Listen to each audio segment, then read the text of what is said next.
Shalom, ndabasuhuje mu izina ry'Umwami wacu Yesu Kristo. Mbifurije amahoro n'ibyiza byose bibonerwa muri Kristo Yesu. Dushimiye Imana ko iduhaye uyu mwanya. Ndabasuhuje mwese kandi mbahaye ikaze muri iyi nyigisho.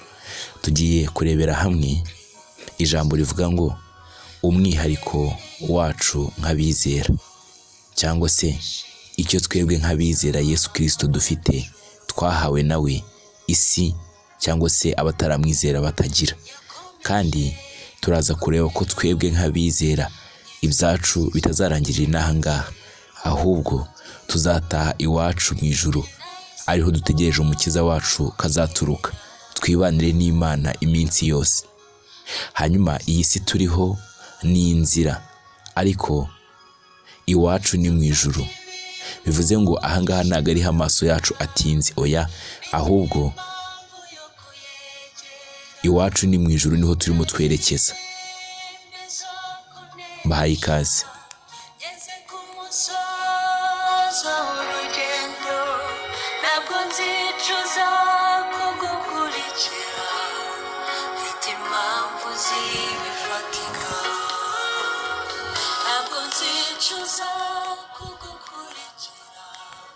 Tugiye gusoma ijambo ry'Imana mu rwandiko rwa mbere rwanditswe na Petero.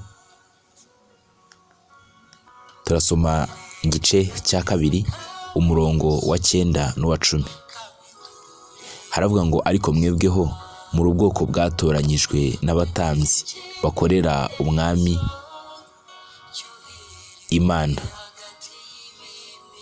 n'abantu baziranenge n'ubwoko bwayo bw'umwihariko, bityo mwamamaze ibikorwa bitangaje by'Imana yabahamagaye ngo muve mu mwijima mugere mu mucyo wayo w'agatangaza. Kera ntimwari ubwoko, ariko ubu muri ubwoko bw'Imana. Kera ntimwari mwaragiriwe impuhwe, ariko ubu mumaze kuzigirirwa. Hanyuma iri ni ijambo ry'Imana dusomye muri Bibiliya. Ijambo ry'Imana niyo nkoresheje. Hanyuma muri iyi nyigisho nari mbabwiye yuko tugiye kurebera hamwe twebwe umwihariko wacu nk'abizera. Hanyuma munyemerere nze gutangira mvuga yuko abantu bose ni abantu b'Imana, kubera ko ari ibiremwa byayo, ariko abantu bose ntabwo ariko ari abana b'Imana. Bitandukaniye he? Iyo umuntu yizeye Yesu nk'umwami n'umukiza, ava muri class, ava mu itsinda ryo kuba umuntu w'Imana gusa, ahubwo agahinduka n'umwana wayo. Ngira ngo niba mubizi neza, mujya mubona yuko umwana w'umuntu ukomeye runaka, wenda n'umugaragu ushobora kuba umukorera, baba bafite ubutware, baba bafite ububasha butandukanye. Birashoboka yuko uwo muntu ashobora kugera aho binjirira, wenda akabwira nk'abaharinda, akababwira ati njyewe nkora ibwami, njyewe ndi umukozi waho. Ariko umwana we iyo ahageze ntabwo yisobanura ibintu byinshi, kubera yuko baba bazi yuko uwo nguwo bakorera ari we papa w'uwo mwana. Mu yandi magambo, icyo nshaka kuvuga ni uko abantu b'Imana muri rusange n'abamaze kwizera Yesu dufite itandukaniro. Bivuze ngo iyo umuntu yizeye Yesu ahinduka umwana w'Imana kubwo kwizera. Ntabwo abantu bose ari abana b'Imana, oya, abantu bose ni abantu b'Imana, ariko si abana b'Imana. Ariko umuntu ashobora kuba umwana w'Imana, iyo umuntu abaye umwana w'Imana n'ubundi aba akitwa n'umuntu w'Imana, ariko aba yinjiye ahandi hantu. Rero niyo mpamvu niyo turimo kuvuga ijambo ry'Imana, n'abatari bizera Yesu tubahamagara ni abantu b'Imana, ariko ntabwo bari bahinduka abana b'Imana. Hanyuma hari ibintu byinshi isi itanga, hari ibintu byinshi abantu b'isi bashobora kuguhereza. Baguhereza amafaranga, baguhereza gukomera ukamenyekana. Isi amashuri irayatanga, itanga ibiryo, itanga imyambaro n'ibindi bintu byose. Ndagira ngo nkwibutse ko ibyo bintu byose nari mvuze atari byo Yesu yapfiriye, kubera ko Yesu na mbere yuko aza mu isi kutwitangira, ibyo ngibyo abantu bari bagabwe babifite. Abantu bari bafite imyambaro, abantu barashakaga, abantu abantu bakoraga mbese ibikorwa bitandukanye.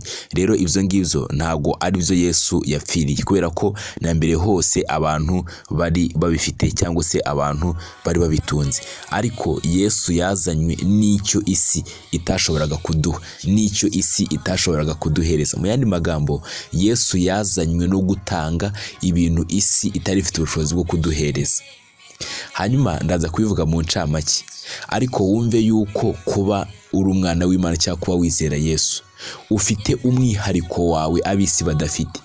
Mushobora kuba muhuriye ku bisanzwe, mushobora kuba muhuriye ku mashuri, ku myambaro no ku bindi, ariko hari umwihariko wawe, hari aho Imana irimo kugutegurira uzaba nyuma y'ubu buzima. Hanyuma reka mbabwire ibintu Yesu atanga isi itari ifite ubushobozi bwo gutanga, idafite ubushobozi bwo gutanga. Icya mbere, Yesu atanga kongera kubyuka k'ubusabane bwari bwarasenyutse hagati n'umuntu n'Imana. Mu yandi magambo, Yesu aduhindura abana b'Imana biciye mu kumwizera, cyangwa se yongera gutuma twemerwa imbere y'Imana. Ibi ngibi isi ntabwo yashobora kubitanga. Icya kabiri, atanga imbabazi z'ibyaha byacu. Mu yandi magambo, ibyaha byose twakoze, uko twari twese dukomoka kuri Adamu, icyaha yakoze twese tukibarwaho, ariko Yesu umaje kumwizera ukurwaho urubanza rw'ibyaha, ari rwo rupfu rwa kabiri. Mbese abizeye Yesu yabapfiriye rwa rupfu urwo abatamwizera bazapfa, ari wo muriro utazima, kubabazwa iteka ryose. Ikindi, Yesu atanga itangiriro rishya. Itangiriro rishya ntago bivuze kumwe umuntu wenda avuga ngo mfite amashuri, mfite amafaranga, mfite iki. Oya, itangiriro rishya bisobanuye iki?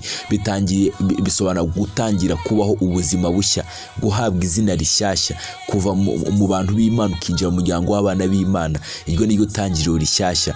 Ukava mu nzira werekezagamo, ugahindura icyerekezo, ugatangira kwerekeza mu ijuru. Ibyo watekerezaga, ibyo wibwiraga byose bigahinduka, ibyo wagenderagamo bigatangira kuba nk'ibidafite akamaro, kubera ko wahawe itangiriro rishya na Yesu. Kandi ikindi, Yesu atanga ubugingo buhoraho. Ubugingo buhoraho tububonera mu kwizera Yesu, kuko ijambo ry'Imana riratubwira ngo kuko icyo Data wa twese ashaka ari iki, ngo ni ukugira ngo umuntu wese ureba umwana akamwizera ahabwe ubugingo buhoraho.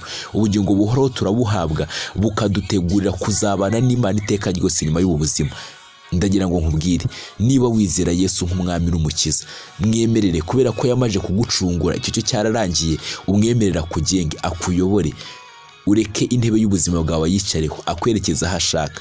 Gusa kubwira ijambo ry'icyizere, umuntu Yesu ayoboye ntago ajya ayoba, ntago ajya akora impanuka, aho kujyana arahazi, nta handi arimo atwerekeza, ni mu bwami bwe, aho tuzishimanira nawe. Hanyuma icyo ngira ngo nkubwire rero, ni ukugira ngo nkumvishe yuko nubwo turi no hano mu isi ntago ari iwacu, ahubwo ngo abapfuye bose baciye muri iyi si, za ntwari zo kwizera, ngo bifataga nk'abasuhuke, nk'abashyitsi mu gihugu kitari icyabo. Natangiye mbabwira ngo iyi si ni inzira, ariko iwacu ni mu ijuru. Iwacu ntago ari mu isi. Bibutse ko turi abaturage b'ijuru, ariko turi mu isi. Mu yandi magambo, turi abambasaderi b'Imana, ariko turi mu isi. Nimubona iyo igihugu cyohereje umwambasaderi akajya kugihagararira ahandi mu kindi gihugu, iyo ageze muri icyo gihugu ntago yitoza kubaho nk'uko icyo gihugu wabayemo. Oya, ahubwo agumana umuco w'igihugu cyamwohereje, agakora inshingano z'igihugu cyamwohereje, agahagararira igihugu neza. Mu yandi magambo, natwe impamvu twakijwe ntitujye mu ijuru, tudita Imana idutwara, yatugize abambasaderi, yatugize abayihagarariye, abavugizi bayo hano mu isi, kugira ngo abantu batubona buri munsi, abantu nibabona uko tugenda bahere ko bahindukire. Kuko muri kiriya gihugu uko byamera kose, umwambasaderi hari n'igihe avayo hari abantu bamenye ururimi, hari abantu bamenye umuco w'igihugu cyamwohereje, hanyuma bigatuma abantu icyo gihugu bagikunda, bakazaza no kugisura, akavuga bati ese iki gihugu uyu muntu ahagarariye ko tubona ari cyiza, ko tubona yitwara neza, bikazatuma baza no gusura iki gihugu. Niko natwe bimeze, niduhagararira Imana neza, niduhagararira ijuru neza, nitwitwara nk'uko ubuzima Imana idushakamo ubumera, tubugendamo neza, tukitwara nk'uko ijambo ry'Imana risaba, ndababwiza ukuri, abantu bazahindukirira Imana. Kandi iyo umwambasaderi ageze muri icyo gihugu ntago akwiriye kugenda agafata umuco waho ari wo kurikiza. Oya, akomeza gukurikiza umuco w'igihugu cyamwohereje. Niyo mpamvu ngira ngo nkubwire, uri umwana w'Imana, uri umuturage w'ijuru mu isi. Imana yagushyize mu isi ngo uyihagararire, ube urumuri, ube umucyo w'isi, kugira ngo abantu nibakubona babone ko uri umunyu w'isi, bahere ko bahindukire. Ndagira ngo nkubwire, hari abantu benshi bazahinduka kubw'uko utavuze gusa, kubw'uko witwara, kubw'uko ubasavinga, kubw'uko wuzuza inshingano bitewe n'ubukristo, bitewe n'icyo Imana yaguhaye. Ndagira ngo nkubwire rero, uri umwambasaderi w'Imana, hagararira Imana neza. Gusa ikintu kibabaza ni uko umwambasaderi ashobora kugenda aho kugira ngo akomeze atange indangagaciro z'igihugu cyamwohereje, akomeze avuga ururimi rw'igihugu cyamwohereje, agahita yadopta, agahita afata umuco w'icyo gihugu. Birababaje, igihugu cye kikamutakaza. Ni nako bamwe batoye imico y'isi, bibagirwa imico y'ijuru. Uko ijuru ryabohereje bameze siko bakimeze. Ariko mu izina rya Yesu ndagira ngo wongere usubire mu nshingano, wongere uhagararire Imana, wirinde kwifata nk'ab'isi. Ntabwo tumeze nkabo, ahubwo dufite umwihariko, twahawe guhindura isi. Ntabwo isi twayihawe ngo iduhindure. Isi mvuga ntabwo ari iyi ngiyi isanzwe, ahubwo ndavuga isi y'abantu batizera, isi y'abantu bataramenya Imana, isi y'abantu bakiri mu mwijima.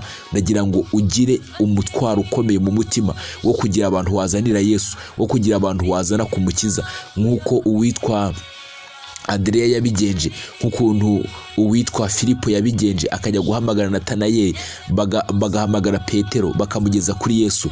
Nawe ugira umutwaro, wumve hari umuntu uri buhamagare, wumve hari umuntu uri buzane kuri Yesu, kandi Imana irabikubashisha. Uri umwambasaderi w'Imana mu isi. Rero ndagira ngo mbabwire, ntabwo ibyacu bizarangirira inaha nk'abizera, oya, ahubwo tuzataha tujye kubana n'Imana, tujye kubana iteka ryose, tuyirebe mu maso tunyurwe, tugumane nayo iminsi yose. Ariko ndagira ngo nkwibutse ko kutayizera uko byamera kose, kumva ubutumwa bwiza ukabusuzugura, ukabufata nk'ubusa, ukabufata nk'aho ari ibintu bidafite umumaro, ndagira ngo nkubwire ko ubuzima bwawe burimo kubuganisha mu rwobo, urimo kubuganisha mu muriro. Ndagira ngo nkubwire ngo igihe cyawe n'iki cyo kwizera Imana, amahirwe aracyahari. Iki cyaba igihe cyawe cyo gukizwa, ntabwo birarangira, ntabwo imiryango y'ijuru irakingwa.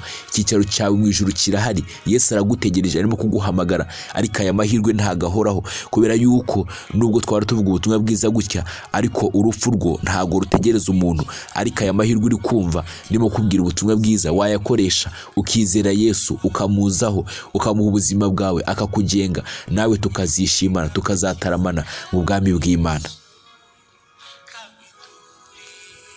Reka dusenge.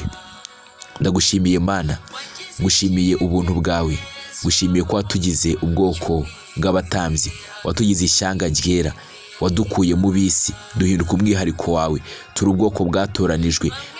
Uri Imana Data, natwe turi abana bawe mu rugo.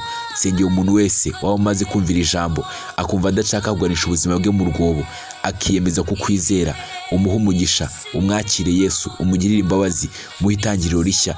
N'abandi tumaje gukomerera muri wowe, twe wahamagaye, uduhe gukomeza kuguhagarara neza mu isi, kandi tube abambasaderi beza.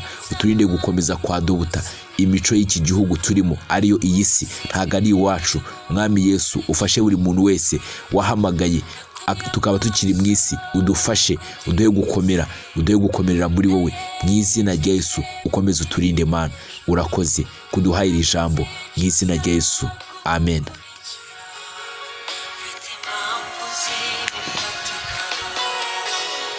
Ntabwo nzicuza kugukurikira.